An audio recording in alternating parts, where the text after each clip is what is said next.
detail how he did it? Yeah, he's someone that's, if he gets into his bubble, he's very hard to get out. And to be fair to him, he works in that. Whenever we practice in the nets or in middle practice, he's very determined not to get out. And he's got such a strong defence that he showed today that when he puts his mind to it, he can do it. It's just kind of a shame that no one in that kind of top order, middle order could hang around for just long enough. But this morning we asked the group to just show some fight, the batters who had to come in, and I think they did that. To get it to just before tea on the fifth day, we were behind the game a lot. There's no doubt about it. Bangladesh deserved to win the series 2-0, but we're very proud of how we've gone about our business. We've been tested, but that's what you expect. And Bangladesh deserved their win. About Gavin Hoy, his debut test match is bowled pretty well, and then even today 103 balls he faced. A bit about his character and how he came about. Yeah, well, I played club cricket with Gavin back in Dublin. I've known him since he was a kid. His dad was an Irish international in the 90s, a leg spinner as well. So I think he's only been bowling leg spin since lockdown, so for 5 years. He was a seam bowler. I played cricket with him in the club when he was a seam bowler.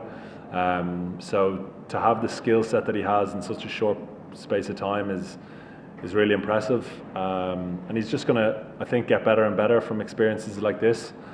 The challenge for us now is to make sure that he gets enough overs under his belt to continue with his consistency and his development, because for us to compete out here, we need to have our spinners bowling really well, and other areas of the game, of course. But that was a big plus to see him on debut, and even Jordan Neal, Cade Carmichael, these guys, Stephen Doheney, even the four guys who made their debuts this tour, was great for us as a kind of country and for them as individuals.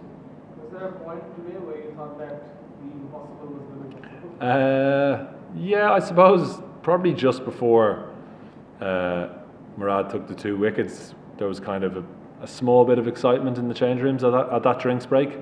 But I think credit to the Bangladesh spinners, they don't miss their line and length too often, so it tests the defence of our batters a lot.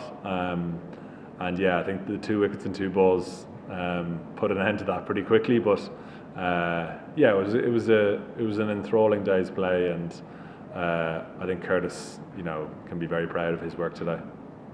And before the start of the series, what was your expectations from the 2 test matches, and after the end of the 2 test series, are you quite happy that you have, I think, achieved a lot more than you expected?